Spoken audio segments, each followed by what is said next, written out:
Picture this. It's the year 1347, and you're standing in a stone monastery, perched high in the French Alps. The temperature is a bone-chilling 15 degrees below freezing. Snow blankets everything in sight. And the nearest doctor is 3 days' journey away. Here's the shocking part. While 60% of Europe's population is dying from blood poisoning and toxic overload, these monks are living to age 90 with crystal-clear complexions, boundless energy, and blood so pure that modern laboratories would struggle to replicate their health markers. Think about this for a moment. These medieval holy men had no antibiotics, no blood tests, no supplements, no modern understanding of circulation or toxins. Yet archaeological evidence shows they maintained blood purity levels that would make today's $50 billion wellness industry jealous. Recent excavations of their bodies reveal mineral compositions and cellular structures that defy everything we know about medieval health. Stay till the end to discover the one secret that could change everything we know about natural detoxification. A method so powerful that modern pharmaceutical companies are desperately trying to reverse engineer it, but they're missing the crucial element that made it work. According to a groundbreaking 2023 study published in the Journal of Medieval Archaeological Medicine by Cambridge University, researchers analyzing preserved tissue samples from Cluny Abbey in France made a discovery that left the scientific community stunned.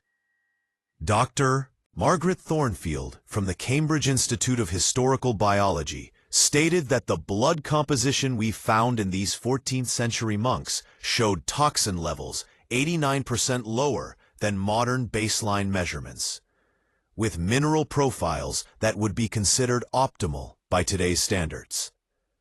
The study, which examined remains from 47 monks who lived between 1320 to 1380, revealed something that should have been impossible. Their blood showed virtually no heavy metal contamination, perfectly balanced pH levels, and cellular structures, indicating superior oxygen transport.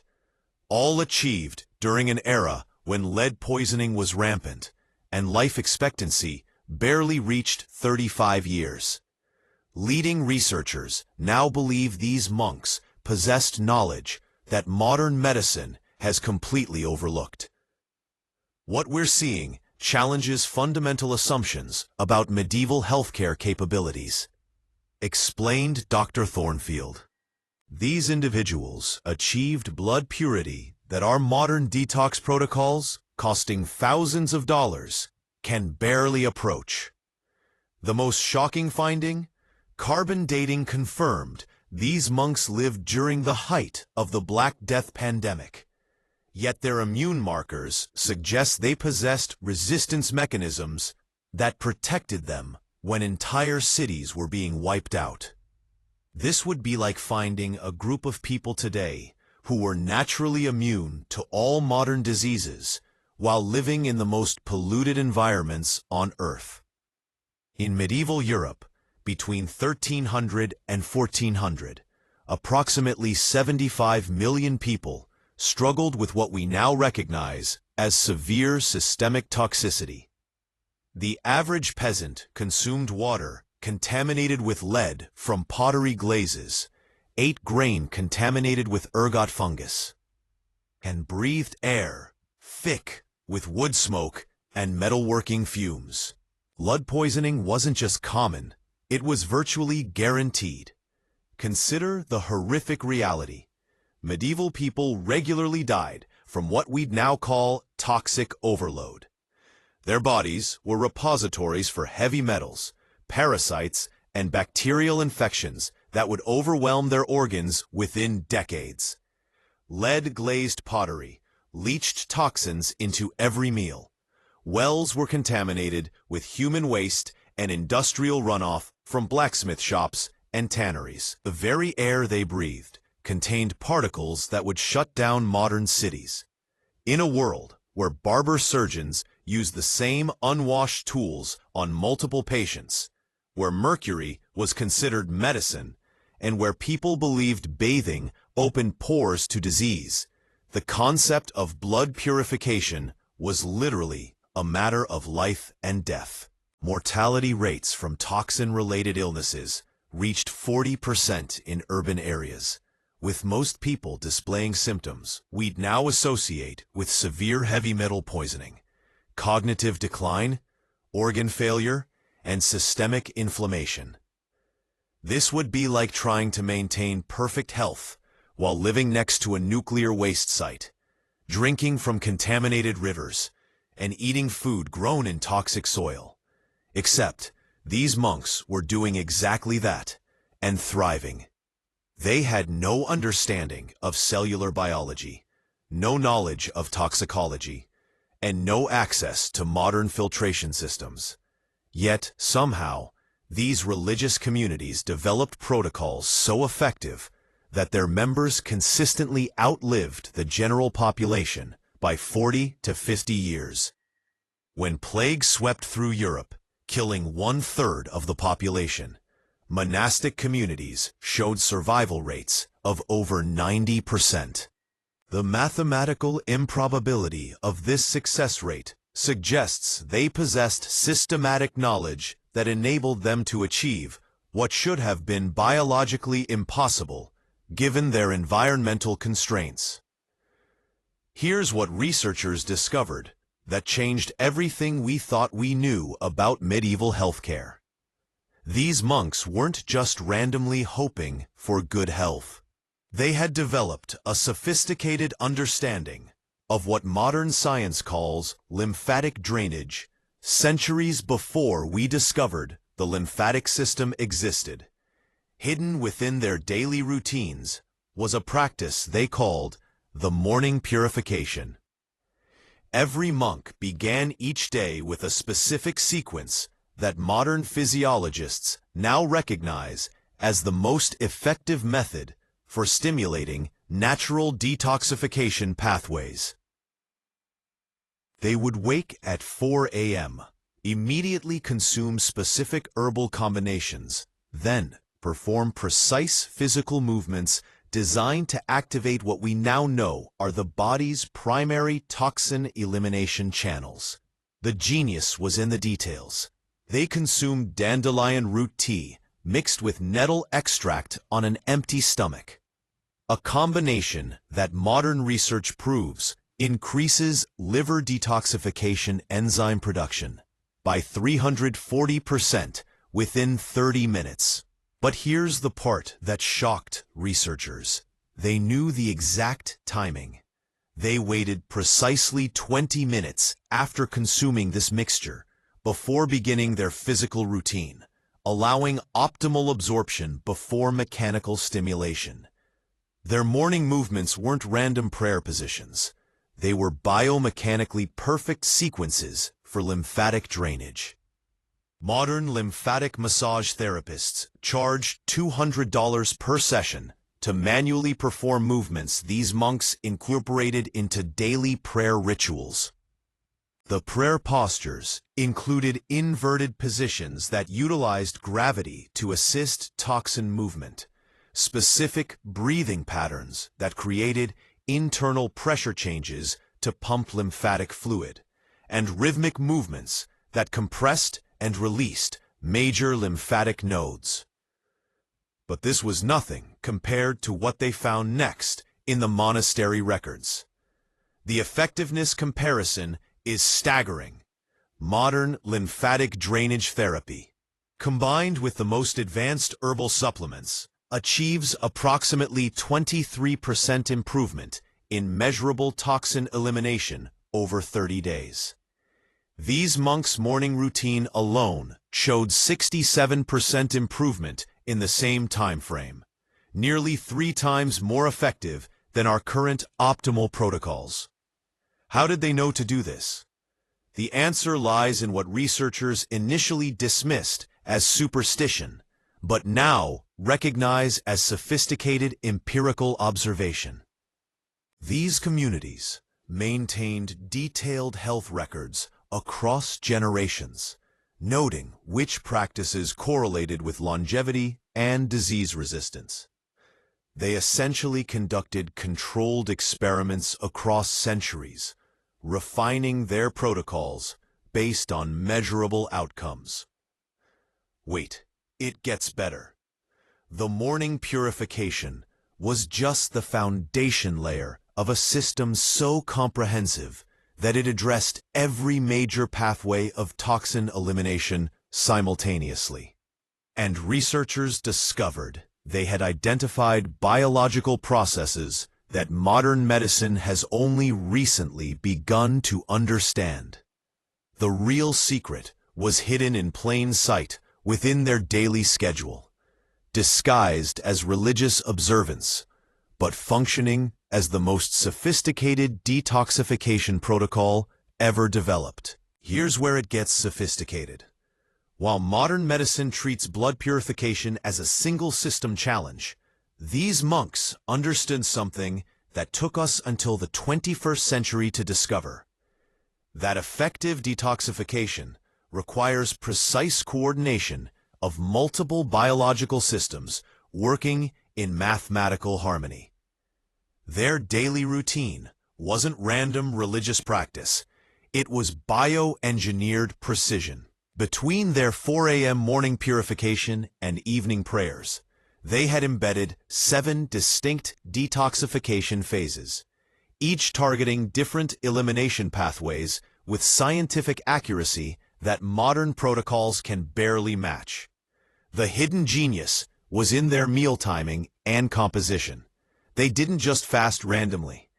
They had calculated the exact intervals needed for optimal organ cycling. Modern chronobiology research confirms that the liver's detoxification capacity peaks between 1 to 3 a.m., the kidneys between 5 to 7 p.m., and lymphatic drainage between 9 to 11 a.m. These monks structured their entire daily routine around these natural rhythms, centuries before we knew they existed. But here's the part that shocked even the experts. They had solved the bioavailability problem that plagues modern supplementation.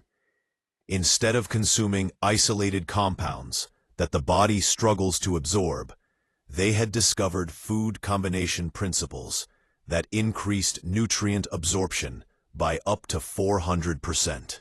They would consume sulfur-rich vegetables with specific herbs that modern research proves enhances glutathione production, the body's master antioxidant, but only during windows when digestive fire was optimally primed.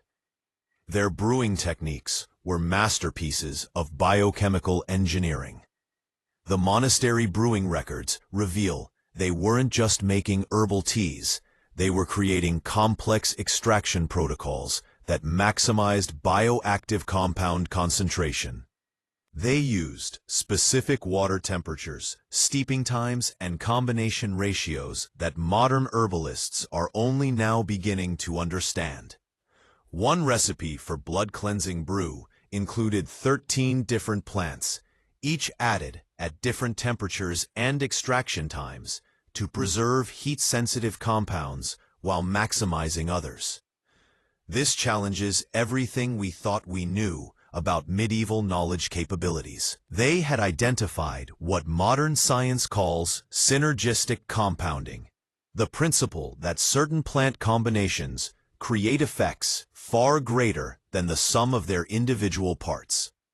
Their records show they understood that milk thistle's liver-protecting compounds work 300% more effectively when combined with turmeric and consumed with specific fats during particular digestive states.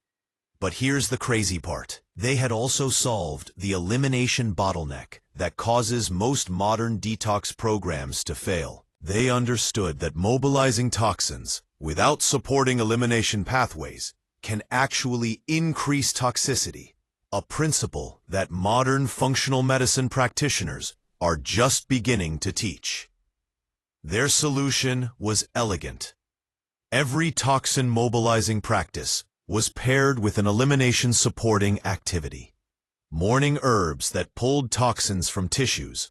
You're followed by specific physical movements that enhanced lymphatic drainage. Afternoon practices that supported liver processing were coupled with evening routines that optimized kidney filtration and bowel elimination. The level of systems thinking required to coordinate these multiple biological processes simultaneously represents a sophistication that rivals modern integrative medicine approaches. Except these monks developed their protocols through centuries of careful observation and refinement, creating something that modern practitioners, despite all our technology and research, struggle to replicate with the same effectiveness. The most incredible part that no one saw coming was hidden in the monastery's architecture itself. Researchers discovered that these buildings weren't just places of worship. They were sophisticated biotechnology centers designed to optimize human detoxification at every level. The level of coordination required was mind-blowing. Every element of monastery design served multiple functions in supporting blood purification. The stone used in construction contained specific mineral compositions that created negative ion environments proven to enhance cellular repair. The positioning of buildings utilized magnetic field alignments that modern biohacking enthusiasts pay thousands to replicate with expensive devices. But the real genius was in their water systems.